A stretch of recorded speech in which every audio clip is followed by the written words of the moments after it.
तो हम लोग गए पुणे के 20 फेमस रेस्टोरेंट चेन्स में बस ये जानने के लिए। हमारा विजन है कि हम आने वाले 1000 दिन में 1000 आउटलेट खोले। और क्या साबित करना चाहता है तू? क्या साबित करना चाहता है तू? हम लोग फेमस चेन्स लाइक मैकडी, कन्नू की चाय, चाय सुट्टा बार पर क्यों जाते हैं? ज़ोरको क्या इंडिया की मैकडॉनल्ड्स बन सकती है? आज सब कुछ जानेंगे इस वीडियो में।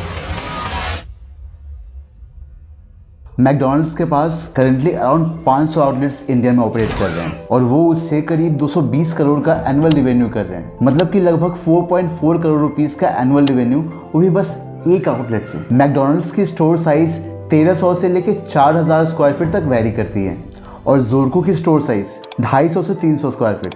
20 लाख इंडियन रुपीस के करंट एनुअल रिवेन्यू पर आउटलेट के साथ with this speed and franchise model, क्या Zorko QSR industry and food industry पर राज कर पाएगी? उन 20 स्टोर से हमने क्या सीखा जो आपको अपने बिजनेस में इंप्लीमेंट करने में मदद मिलेगी और जो शायद ज़ोरको भी अपना सकता है अगर उन तक हमारी वीडियो पहुंचेगी तो। ओके, सो इस पूरे कहानी के रिलेवेंस को मेंटेन रखने के लिए let's quickly have a look at this. दो भाई मिस्टर आनंद नहर और मिस्टर अमृत नहर मात्र 17 महीने में 150 आउटलेट्स खोल देते हैं, वो भी बस फ्रेंचाइजी मॉडल से। ज़ोरको की यूएसपी ये है कि वो एक प्योर वेज रेस्टोरेंट चेन है जहां वो 80+ आइटम सर्व करते हैं, that too under one roof, like pizza, sandwich, burger, momos etcetera etcetera. Zorko एक अफोर्डेबल फूड फ्रेंचाइजी चेन है जहां वो अफोर्डेबल प्राइस में शानदार क्वालिटी का फास्ट फूड सर्व करते हैं and that too with a soothing ambience, जहां आपको 20 रुपए की चाय मिल जाएगी और 50 रुपए का मोहितो, एंड हम सबको हुक करके रखने के लिए 40 रुपए की क्लासिक जंबो बर्गर भी मिलेगी, 209 रुपए की पनीर सुप्रीम सैंडविच और सबसे महंगा बस 229 रुपए का मोमो चीज बाइट पिज्जा विथ डबल चीज। इनका टारगेट काफी सिंपल है, जहां मैकडी जैसे क्यूएसआर चेन्स पहुंचने का ना सोचे वहीं पे अपनी प्रेजेंस बना लो। And with this they are present in 42+ cities and villages in 6+ states और 1000 दिन में 1000 आउटलेट की विजन के साथ वो बस फास्ट फूड इंडस्ट्री का ही नहीं, होरेका इंडस्ट्री के भी मालिक बनना चाहते हैं। And that shows the damn and daring spirit of the founder. अगर हम बिजनेस पॉइंट ऑफ व्यू से बात करें तो उनकी यूएसपी काफी यूनिकली पोजीशनड है एंड जिसके कारण उनकी फ्रेंचाइजी इतनी स्पीड से बढ़ रही है। वो शेफलेस मॉडल पे ऑपरेट करते हैं लाइक मैकडॉनल्ड्स, मतलब कि उनके रेसिपीज की एसओपीज इतनी ज्यादा स्ट्रांग है कि मात्र 48 घंटे के ट्रेनिंग के बाद कोई कुक नहीं करने वाला बंदा भी किचन को इजीली ऑपरेट कर सकता है and that saves a lot of cost for the franchisee. And दूसरी, वो अपने फ्रेंचाइजी से कोई भी रॉयल्टी नहीं लेते हैं।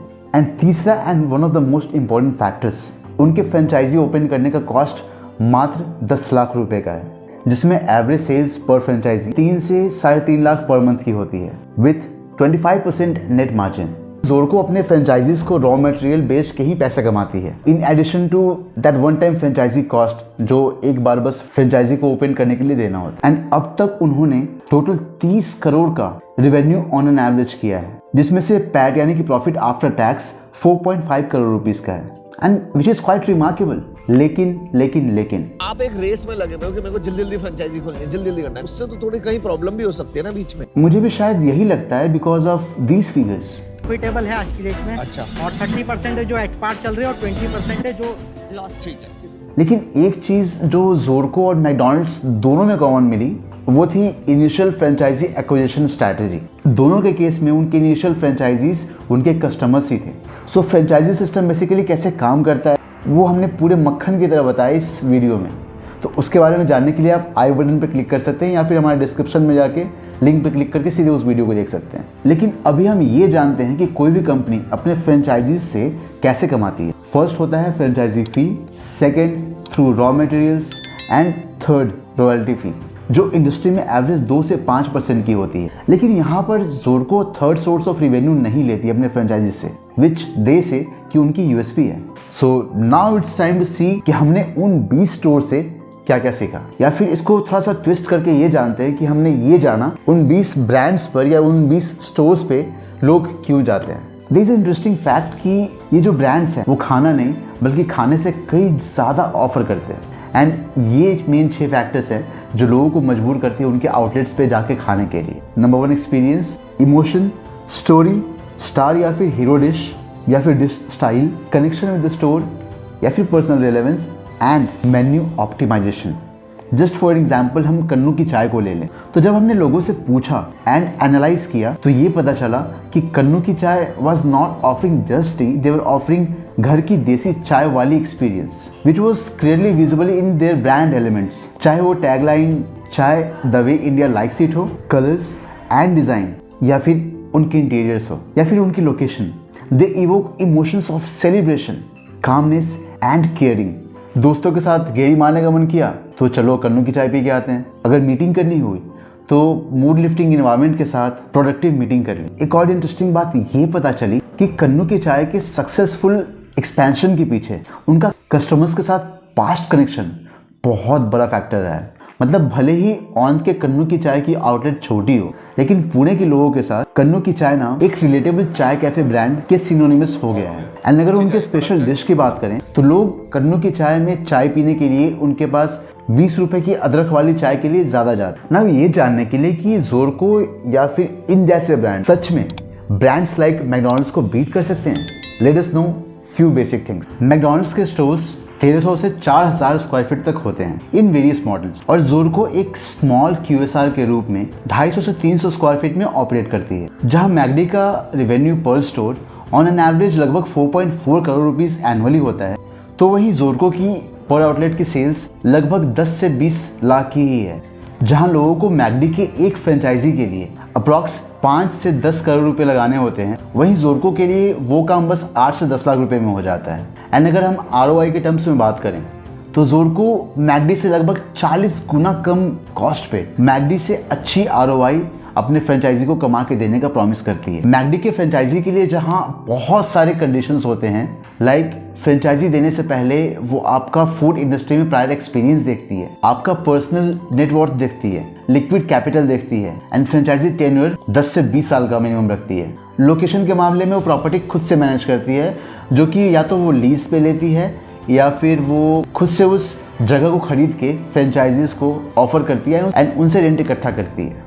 एंड वहीं इन सारे टर्म्स एंड कंडीशंस को हटा के जोरको अपने एडवोकेट कस्टमर्स को ही फ्रेंचाइजी देती है, that too without much terms and conditions. जहां मैकडॉनल्ड्स की यूएसपी उनके फ्रेंच फ्राइज नहीं, उनकी पोजिशनिंग एंड ऑपरेशनल एफिशिएंसी है, वहीं जोरको की यूएसपी सस्ते रेट पे quality fast food and with a good ambience है। तो अब आप बताओ कि ये अच्छी बात है या फिर बुरी बात है? Well, if you ask me, ये पूरी कंपैरिजन ही फ्लॉड है, बिकॉज जोरको का मॉडल और मैकडॉनल्ड्स का मॉडल एक दूसरे से काफ़ी ज़्यादा अलग है। हाँ, ये बात तो सही है कि फ्यूचर में जोरको को अपने करंट मॉडल से शिफ्ट करना ही होगा, लेकिन उससे पहले ये देखते हैं कि मैकडॉनल्ड्स का मॉडल इतना स्ट्रॉन्ग है क्यों। पहला, इतने सारे चेक पॉइंट्स एंड इतना हाई इन्वेस्टमेंट ये मेक श्योर करता है कि जो उनका फ्रेंचाइजी है वो क्वालिटी वाला रहे एंड वो सीरियस रहे अपने बिजनेस को लेके। नंबर 2, मैकडॉनल्ड्स को इसी कारण अपने एवरेज रेवेन्यू पर स्टोर को इंक्रीज करने पे फुली फोकस करने का टाइम मिले। अगला है क्योंकि वो पास्ट एक्सपीरियंस देखते हैं, इसलिए ये इंश्योर होता है सर्विस इंडस्ट्री की नॉलेज उसके पास फुल फ्लेज्ड होगी एंड वो अपने लेवल पे ही ऑलमोस्ट सारी चीजें मैनेज कर लेगा एंड यहाँ पे ट्रेनिंग में कॉस्ट काफी बचेगी।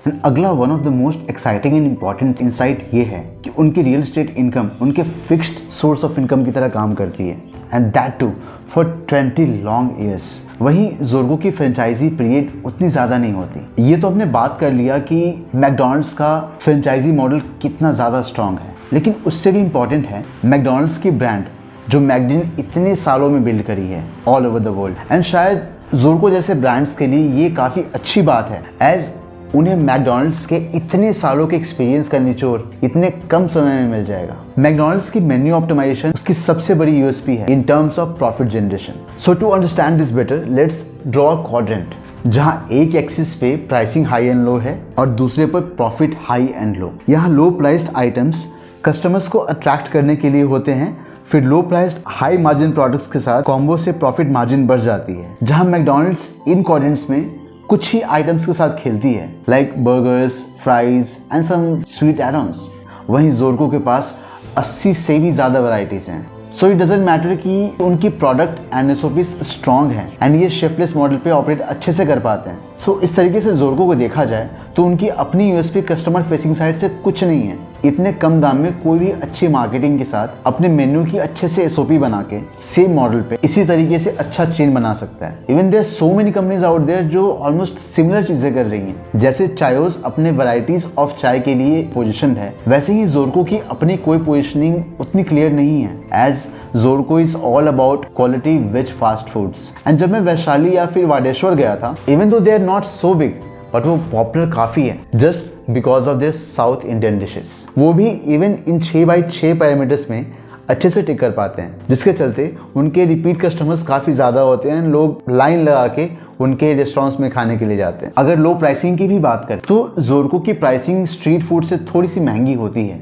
लेकिन उनकी क्वालिटी उस प्राइस में काफ़ी जस्टिफाइबल है एंड जिसके चलते उनके क्वालिटी के आगे ये प्राइस काफ़ी कम लगती है। ज़ोरको उन्हीं जगह खुलती है जहां पर बड़े ब्रांड्स नहीं खुल पाते हैं, लेकिन फिर इनका मोड इतना कम है कि उस एरिया में जहां ज़ोरको खुल रही है, इतने कम मोड के साथ रेड ओशन बहुत जल्दी क्रिएट होने की संभावना है, क्योंकि एंट्री बैरियर बाकी सारे बिजनेसेस के लिए काफ़ी लो है। बाकी अब आते हैं इनके ड्रॉबैक्स पे। शाक अमन ने भी यही पॉइंट किया था कि ऐसा लगता है जैसे ये बस प्रॉफिट एंड रेवेन्यू कमाने के चक्कर में फ्रेंचाइजीज खोले जा रहे हैं। माना कि 150+ आउटलेट्स खुल गई हैं and that is really great. Shark tank India में फीचर होने के चलते उन्हें मार्केटिंग में भी काफ़ी अच्छा सपोर्ट मिल चुका है। अब बस ज़रूरत है तो अच्छी ब्रांड बिल्डिंग की, अपनी खुद की एक अलग मोड क्रिएट करने की, इन 6 पॉइंट्स पर ध्यान देने की और रेवेन्यू पर स्टोर को ईयर ऑन ईयर इंक्रीज करके स्ट्रॉन्ग एसओपी तैयार करने की। एज ये तो क्लियर है कि अगर ज़्यादा स्टोर्स खोलेंगे तो वो अपने फ्रेंचाइजी स्टोर्स को सारे रॉ मटेरियल्स हाई मार्जिन पे बेच पाएंगे, क्योंकि उनके स्टोर्स इतने ज़्यादा हैं और वो बल्क में रॉ मटेरियल्स तैयार कर रहे हैं। उनकी प्रोडक्शन कॉस्ट काफ़ी कम आएगी and this is how they may get a good profit margin in the future. लेकिन उनके 20% फ्रेंचाइजीज अभी भी लॉस में हैं और लगभग 30% नो प्रॉफिट नो लॉस के कंडीशन में है। और फिर डर वही बना रहेगा जो MBA चाय वाला के साथ हुआ। अगर अप्रॉक्सीमेटली 35% एनुअली स्टोर्स लॉस में रही तो निगेटिव वर्ड ऑफ माउथ से सारी ब्रांड बिल्डिंग पानी में मिल जाएगी। स्टैग्नेंट रेवेन्यू पर स्टोर और हाई शटडाउन रेट के साथ ज़ोरको बहुत बड़ी भौर में फंस सकती है। मैंने बहुत सारे बिजनेस कोचेस को यूट्यूब पर ये बोलते सुना है कि they should spend more on sales and promotion, लेकिन शायद उससे बात ना बने। उनकी ब्रांड की अपनी एक USP होनी चाहिए in terms of experience, speciality, menu optimisation and सबसे इम्पॉर्टेंट है एक यूनिक स्टोरी। एंड इन सब के बाद ज़ोरको एज अ ब्रांड के मार्केटिंग एफर्ट से रिजल्ट एक नेक्स्ट लेवल पे निकल के आएगा। वो रॉयल्टी फी नहीं ले रहे हैं इस मॉडल में, जो कि आई थिंक एक काफ़ी स्ट्रॉन्ग पॉइंट है उनके लिए, उनके फ्यूचर रैपिड एक्सपेंशन के लिए। लेकिन लॉन्ग टर्म में शायद ये उतनी सस्टेनेबल ना हो पाए। सो आई थिंक हमारे साइड से ये कुछ सजेशंस हैं जो शायद ज़ोरको जैसे मॉडल के लिए काफ़ी अच्छी होगी। उन्हें एक certain numbers, let's say 1000 minimum outlets तक पहुंचने के बाद एक नए range of bigger QSR brand launch करना चाहिए। वो नए सेगमेंट को अपने स्ट्रॉन्ग ब्रांड एंड मैकडी के सेम मॉडल के साथ उस नए सेगमेंट को अच्छे से टारगेट कर पाएंगे। एंड हू नोस कि ज़ोरको इंडिया से लार्जेस्ट फूड सर्विस चेन बन के निकले इस पूरे दुनिया भर के लिए, इवन हल्दीराम्स को हरा के। तो उम्मीद करते हैं कि हमने अपने कंटेंट में अपने रिसर्च एंड सॉल्यूशंस के साथ इस टॉपिक पे काफ़ी जस्टिस किया हो।